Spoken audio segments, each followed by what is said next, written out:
Hi hello నమస్తే అందరికీ నమస్కారం. అందరూ ఎలా ఉన్నారండి? నేనైతే చాలా బాగున్నాను. మీరందరూ కూడా బాగుండాలని మనస్ఫూర్తిగా కోరుకుంటున్నాను. Welcome back to our channel laddu vlogs 369.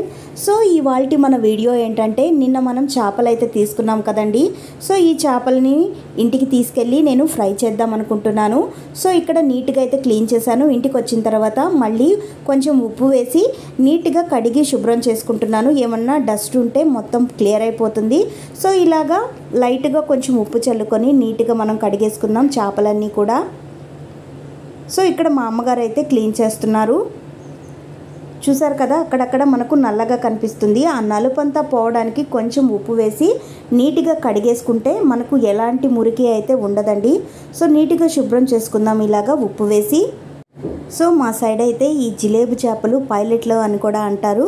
So ఇవైతే చాలా స్పెషల్ అండి. మాకు ఫ్రై చేసుకోవడానికైతే చాలా ఇష్టంగా తింటారు. దీన్ని పులుసు కంటే ఫ్రై చేసుకుంటే మాత్రం అద్భుతంగా ఉంటుంది. పప్పుచారు చేసుకొని రసం పెట్టుకొని ఇలాంటి రసంలో పప్పుచారులో అయితే ఇవి నంచుకొని తింటే చాలా బాగుంటుందండి. సో మనకు సైడ్ డిష్గా అయితే చాలా బాగా ఇష్టంగా తింటారు పిల్లలు కూడా.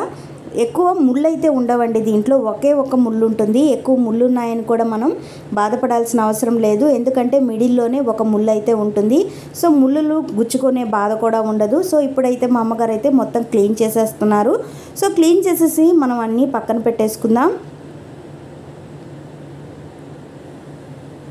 చూసారు కదా, అన్నీ అయితే పక్కన పెట్టేసుకున్నాను కడిగి.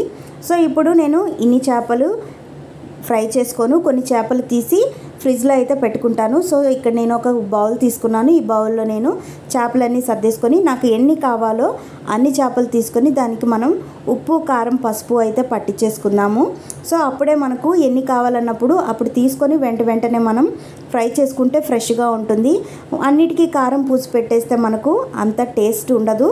సో అందుకని మనకు కావలసినప్పుడు కొన్ని తీసుకొని మనం కారం ఉప్పు పసుపు వేసేసి నీట్గా కొంచెం నీళ్ళు వేసి చేపలు మొత్తానికి పట్టించేసుకుందాం. సో ఇక్కడ నేనైతే ఉప్పు కారం పసుపు కొంచెం ఆయిల్ వేసి చేపలన్నింటికి పట్టించేసి ఒక 10-15 నిమిషాలు అలాగా పక్కన పెట్టేసుకుంటానండి. ఇలా పక్కన పట్టుకున్నప్పుడు ఉప్పు అనేది కారం అనేది చేప ముక్కకైతే పడుతుంది. సో ఇప్పుడు నేను ఆయిల్ పెట్టుకొని ఇందులో డీప్ ఫ్రై అయితే చేసేసుకుంటున్నాను.